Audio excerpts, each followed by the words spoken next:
പുറത്ത് കാറ് വന്ന് നിന്നപ്പോൾ തന്നെ എല്ലാവരും കൂടി വാതിലോരം ചെന്നു നിന്നു. ചിപ്പിയും അമ്മുവും എന്തു ചെയ്യണമെന്നറിയാതെ മുറിയിൽ തന്നെ ഇരുന്നു.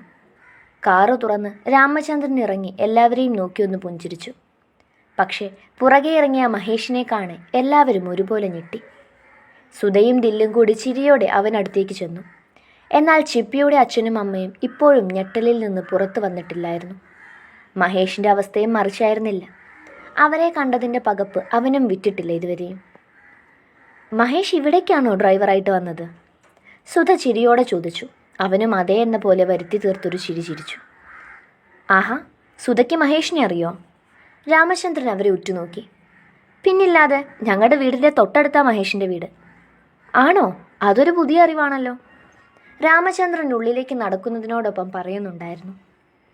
സുധയും ദില്ലും പിന്നെയും മഹേഷിനോട് എന്തൊക്കെയോ ചോദിക്കുന്നുണ്ടായിരുന്നു. അവരോട് ചിരിച്ച് മറുപടി കൊടുക്കുന്നുണ്ടെങ്കിലും അവൻ്റെ ഉള്ളു പുകഞ്ഞു. കൂടുതൽ വിഷമം തോന്നിയത് ചിപ്പിയെ ഓർത്തായിരുന്നു. അവനോട് സംസാരിച്ചിരുവരും അകത്തേക്ക് പോയതും മഹേഷ് മുകളിലെ ബാൽക്കണിയിലേക്കൊന്ന് നോക്കി. വാടിയ മുഖത്തോടെ നിസ്സഹായതയോടെ നിൽക്കുന്നവളെ കാണെ അവൻ ഒന്നുമില്ല എന്നുള്ള അർത്ഥത്തിലൊന്ന് കണ്ണു ചിമ്മി കാണിച്ചു. മഹേഷ് ആയിരുന്നല്ലേ അപ്പോൾ ഇവിടെ? ദൂരെ എവിടെയോ ജോലിക്ക് പോയെന്ന് അവൻ്റെ അമ്മ പറഞ്ഞിരുന്നു. പക്ഷെ അത് ഇവിടെയാണെന്ന് പ്രതീക്ഷിച്ചില്ല. നല്ല പയ്യനാണേട്ടാ. എങ്ങനെയുണ്ട് ഇവിടെ? സുധ ചായ കുടിക്കുന്നതിനോടൊപ്പം രാമചന്ദ്രനോട് പറഞ്ഞു. അത് മനസ്സിലായതുകൊണ്ടാണല്ലോ ഇപ്പോഴും ഇവിടെ നിർത്തിയിരിക്കുന്നത്. നല്ല പയ്യൻ തന്നെ അവൻ. അദ്ദേഹം മറുപടി കൊടുക്കുമ്പോൾ ശിവജയും അതിനെ അനുകൂലിച്ച് സംസാരിക്കുന്നുണ്ടായിരുന്നു. അപ്പോഴും മറ്റു 2 പേര് മാത്രം നിശബ്ദത പാലിച്ചു. മഹേഷ് എന്നൊരാളെ പരിചയമുണ്ടെന്ന് പോലും ഇരുവരും പറഞ്ഞില്ല. നേരം അല്പം കൂടി കഴിഞ്ഞപ്പോൾ ചിപ്പിയുടെ അമ്മ മുകളിലേക്ക് ചെന്നു. അമ്മുവും ചിപ്പിയും ഇതേക്കുറിച്ച് തന്നെയുള്ള സംസാരത്തിലായിരുന്നു.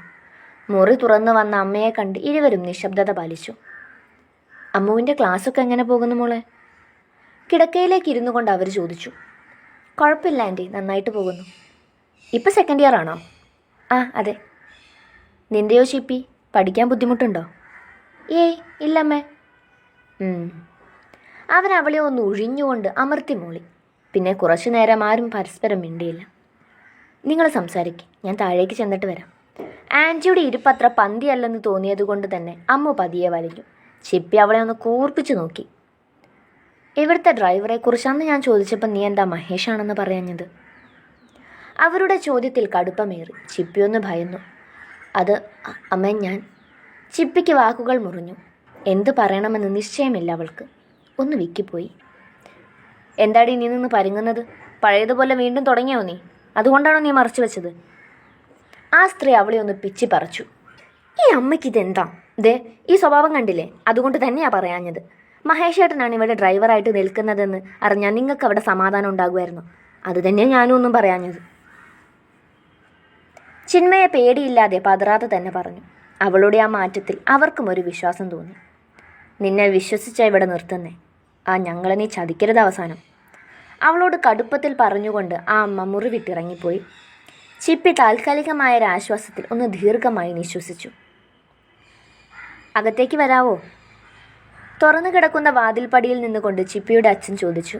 ഹാളിൽ ടെൻഷനോടെ ഇരിക്കുകയായിരുന്ന മഹേഷ് അയാളെ കണ്ട് എഴുന്നേറ്റ് വന്നു. വരൂ സർ. അവൻ ചിരിയോടെ അദ്ദേഹത്തെ ക്ഷണിച്ചു.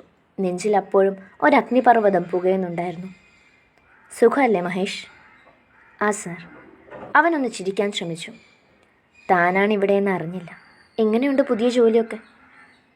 കുഴപ്പമില്ല സർ, താൽക്കാലികമാണ്. മറ്റൊന്ന് ശരിയാകുമ്പോൾ മാറണം. ചിന്മയ പിന്നീട് ഇവിടെ വെച്ച് മുൻപത്തെ പോലെ എന്തെങ്കിലും പ്രശ്നം ഉണ്ടാക്കിയോ? അദ്ദേഹത്തിൻ്റെ ചോദ്യത്തിൽ അവനൊന്ന് ഞെട്ടി. എങ്കിലും മുഖത്തത് പ്രകടമായില്ല. ഏയ്, അങ്ങനെയൊന്നും ഉണ്ടായില്ല സർ. അന്ന് ആ കുട്ടിക്കൊരു മിസ്റ്റേക്ക് പറ്റിയതല്ലേ. അത് പ്രായത്തിൻ്റെയാണ്. ഇപ്പോൾ പ്രശ്നമൊന്നുമില്ല. മഹേഷിൻ്റെ മറുപടിയിൽ അയാൾക്കൊരു ആശ്വാസം തോന്നി. പിന്നെയും മഹേഷിനോട് എന്തൊക്കെയോ സംസാരിച്ചിട്ടാണ് അയാൾ ഇറങ്ങിയത്. സന്ധ്യയോടെ തന്നെ കല്യാണം ക്ഷണിച്ചു വന്നവർ മടങ്ങിയിരുന്നു. ചിപ്പിക്കും മഹേഷിനും ഒരുപോലെ ആശ്വാസം തോന്നി. കൂടുതൽ എന്തൊക്കെയോ പ്രതീക്ഷിച്ചിരുന്നു. നീ പേടിച്ചതുപോലൊന്നും ഉണ്ടായില്ലല്ലോ പെണ്ണെ. അതൊരു ഭാഗ്യം തന്നെ. അമ്മ പുറത്തേക്ക് കാലിട്ട് കെട്ടിപ്പിടിച്ചുകൊണ്ട് ചോദിച്ചു. ഞാനിപ്പോഴും അതേക്കുറിച്ച് ഓർത്ത് കിടക്കുമായിരുന്നു. അതെ, പക്ഷേ എങ്കിലും എനിക്കൊരു പേടിയുണ്ട്. നിൻ്റെ മഹേഷേട്ടൻ എന്തു പറഞ്ഞു? ഇതുവരെ വിളിച്ചില്ല. വിളിക്കാമെന്ന് പറഞ്ഞൊരു മെസ്സേജ് ഉണ്ടായിരുന്നു. വിളിക്കുമ്പോൾ രണ്ടും കൂടി സംസാരിക്കാം. അതുപോട്ടെ, ഞാൻ ഒരു കാര്യം ചോദിക്കാൻ വിട്ടു. നിന്റെ നിഖിൽ ഇപ്പോൾ വിളിക്കാറൊന്നുമില്ലേ? നിങ്ങൾ തമ്മിൽ വഴക്കാണോ? എവിടെന്ന്? അതൊക്കെ പോയടി. അമ്മുവിൻ്റെ ചുണ്ടിലൊരു വരണ്ട ചിരി. ഞാൻ വിശ്വാസം വരാതെ അവൾ നോക്കി. നീ ചുമ്മാ പറയല്ലേ? സത്യം, ഞാൻ തന്നെയാണ് വേണ്ടെന്ന് വെച്ചത്. ഒരു വൈബില്ലടി. ഫീലിങ്സൊക്കെ ബാഡായി. അവൻ എന്നേക്കാൾ താല്പര്യമുള്ളവരുണ്ടായിരുന്നു, ഞാൻ അറിഞ്ഞില്ല എന്ന് മാത്രം. ഇപ്പോൾ ഒരാശ്വാസമുണ്ട്, തലേന്ന് ഒഴിഞ്ഞല്ലോ. നിനക്ക് വിഷമമില്ലേ? ഇല്ലെന്ന് പറഞ്ഞാൽ നുണയാകും. ഉണ്ടായിരുന്നു, ബട്ട് ഹാപ്പിയാണിപ്പോൾ. അവനെ ഇഷ്ടപ്പെട്ട് പോയല്ലോ എന്നൊരു റിഗ്രറ്റിങ് മാത്രമേ ഉള്ളൂ. അത് പോട്ടെ, നിൻ്റെ ആ ചേട്ടൻ കൊള്ളാം കേട്ടോ. ഏത് ചേട്ടൻ? പുരുകൻ ചുളിച്ച് ചോദിച്ചു. ദിൽരാജ്. ഇഷ്ടമായി, പുള്ളി കൊള്ളാം. ഒരു സൈലൻറ്റ് നേച്ചർ. എന്താണ് മോളെ അങ്ങോട്ടൊരു ചാട്ടം? എന്ത്? ഒന്നുമില്ല, ഞാൻ ചുമ്മാ ചോദിച്ചതാ. അങ്ങനെ ആയാൽ മതി. അമ്മ പൊട്ടിച്ചിരിച്ചു, കൂടെ ഞാനും. അപ്പോൾ തന്നെ കിടക്കയിൽ വെച്ചിരുന്ന ഫോൺ വൈബ്രേറ്റ് ചെയ്തു. ചെല്ല്. ഹെഡ്സെറ്റ് ചെവിയിലേക്ക് എടുത്തു വെച്ചുകൊണ്ട് അമ്മ കളിയാക്കിയത് ഞാൻ ഫോണും കൊണ്ട് ബാൽക്കണിയിലേക്ക് ഇറങ്ങി. കിടന്നായിരുന്നു ചിന്മയ? ശാന്തമായ മഹേഷേട്ടൻ്റെ സ്വരം ഉള്ളിൽ ഒരു തണുപ്പ് നിറച്ചു. കിടന്നില്ല, അമ്മുവായിട്ട് സംസാരിക്കുകയായിരുന്നു. ഇന്ന് പേടിച്ചോ? മഹേഷേട്ടൻ പമ്മി ചിരിച്ചു. പേടിച്ചോന്നോ? എൻ്റെ നല്ല ജീവൻ അങ്ങ് പോയി. അവരെ കണ്ടപ്പോൾ തന്നെ ഞാൻ മഹേഷേട്ടനെ വിളിക്കാൻ ഒരുങ്ങിയതാ. പക്ഷേ ഡ്രൈവ് ചെയ്യുന്നത് കൊണ്ടാണ് വിളിക്കാതിരുന്നത്. അപ്പോഴേക്കും നിങ്ങൾ എത്തുകയും ചെയ്തു. ചിന്മയുടെ അച്ഛനൻ്റെ അടുത്ത് വന്ന് സംസാരിച്ചിരുന്നു പോകുന്നതിന് മുൻപ്. എന്താ പറഞ്ഞേ? ചിന്മയ വീണ്ടും അന്നത്തെ പോലെ ശല്യം ചെയ്തോന്ന് ചോദിച്ചു. പ്രത്യേക താളത്തിൽ മഹേഷേട്ടൻ പറഞ്ഞപ്പോൾ ഞാൻ അറിയാണ്ട് ചിരിച്ചുപോയി. എന്നിട്ട് മഹേഷേട്ടൻ എന്താ പറഞ്ഞേ? ഞാനെന്ത് പറയാൻ? അങ്ങനെയൊന്നും ഉണ്ടായില്ല, നിനക്കന്ന് അബദ്ധം പറ്റിയതാ, ഇപ്പം പ്രശ്നമൊന്നുമില്ലെന്ന് പറഞ്ഞു. മഹേഷേട്ടൻ കള്ളം പറഞ്ഞോ? പിന്നെ ഞാനെന്താ പറയേണ്ടിയിരുന്നത്? സാറിൻ്റെ മോളും ഞാനും ഇപ്പം മുടിഞ്ഞ പ്രേമത്തിലാണെന്നോ, ഞങ്ങൾ ഒരുമിച്ച് ജീവിക്കാൻ തീരുമാനിച്ചെന്നോ? എന്നാ അങ്ങനെ പറഞ്ഞൂടായിരുന്നോ? നീ തല്ല് വാങ്ങി തരുമോ? അമ്മ എന്നെ വഴക്ക് പറഞ്ഞു മഹേഷേട്ടാ, ഏട്ടനെവിടെ ജോലിക്ക് നിൽക്കുന്നതെന്ന് പറയാതിരുന്നതിന്. ഞാൻ പിന്നെ എന്തൊക്കെയോ പറഞ്ഞൊഴിഞ്ഞു. വിശ്വാസമായെന്നാ തോന്നുന്നത്. പൂർണ്ണമായിട്ട് വിശ്വാസമായിട്ടുണ്ടാകില്ലടോ. ഇനി വേണം സൂക്ഷിക്കാൻ. നമ്മുടെ കയ്യിൽ നിന്നും ചെറിയൊരു പാളിച്ചെങ്കിലും വീണാൽ പിന്നീട് എന്താ ഉണ്ടാകുക എന്ന് പറയാൻ പറ്റില്ല. നമ്മളിനി കുറച്ച് ഡിസ്റ്റൻസ് തന്നെ മുന്നോട്ട് പോയാൽ മതി. വീണ്ടും അവർക്ക് എന്തെങ്കിലും ഡൗട്ട് തോന്നിക്കഴിഞ്ഞാൽ എന്തായാലും പിടിക്കപ്പെടും കൊച്ചേ. അറിയും, പറയട്ടെ മഹേഷേട്ടാ. ഒരു ദിവസം എന്തായാലും ഇതൊക്കെ അറിയും എല്ലാവരും. എൻ്റെ ചിന്മയ, ഞാൻ ഈ പറഞ്ഞു തരുന്നതൊന്നും തൻ്റെ തലയിൽ കയറുന്നില്ലേ? അങ്ങനെയൊക്കെ അറിഞ്ഞാൽ തന്നെ അവരെൻ്റെ കയ്യിൽ ഏൽപ്പിക്കുമെന്നാണോ പറയുന്നത്? ഒരിക്കലും ഉണ്ടാകില്ല. അത് പിന്നെ കൂടുതൽ പ്രശ്നം ഉണ്ടാക്കും. ഞാൻ നല്ലൊരു പൊസിഷനിലെത്തിയിട്ട് നേരിട്ട് നിൻ്റെ വീട്ടിൽ വന്ന് ചോദിക്കാനാണ് എൻ്റെ ആഗ്രഹം. അങ്ങനെ വേണം ചിന്മയെ എനിക്ക് സ്വന്തമാക്കാൻ. മഹേഷേട്ടൻ പറയുന്നത് ശരിയാണെന്ന് തോന്നി. ഇതൊക്കെ അറിയാഞ്ഞിട്ടല്ല, മഹേഷേട്ടനോടൊപ്പം ജീവിക്കണമെന്ന് മാത്രമേ മനസ്സിലുള്ളൂ.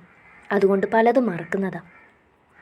എക്സാമൊക്കെ ആകുമല്ലേ, കഷ്ടിച്ചിനി 1 വർഷം കൂടിയല്ലേ ഉള്ളൂ ഡിഗ്രി കംപ്ലീറ്റ് ചെയ്യാൻ. നന്നായിട്ട് പഠിക്കണം നീ, ഒരു ജോലിയൊക്കെ വാങ്ങണം. നമ്മൾ 2 പേരും ഒരു നിലയിലെത്തിക്കഴിഞ്ഞാൽ എല്ലാവരും കൂടെ നിൽക്കും. ആർക്കും ഒന്നും പറയാനുണ്ടാകില്ല. മനസ്സിലായോ?